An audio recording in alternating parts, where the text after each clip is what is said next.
In this video, I'm going to show you how to do this text stretching effect.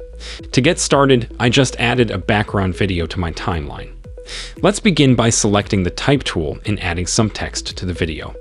Then select the Move tool. Drag the little circle, which represents the anchor point, to the lowest point of your text. So for me, it will be right under the G. This is where we want the stretching animation to start from. Now, over in Effect Controls, scroll down to the Transform properties for your text. Uncheck the Uniform Scale checkbox. Position the time at the start of your text clip. Then change the vertical scale to 0.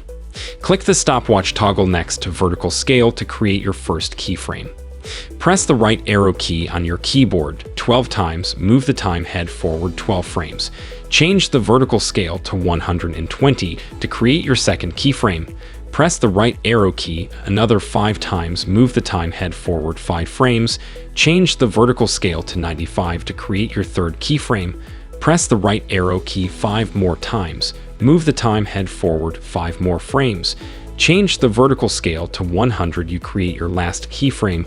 Alright, and now when I play this back, we have a nice looking stretching text effect in Premiere. Okay, that's all for now. Thanks for watching, and see you next time.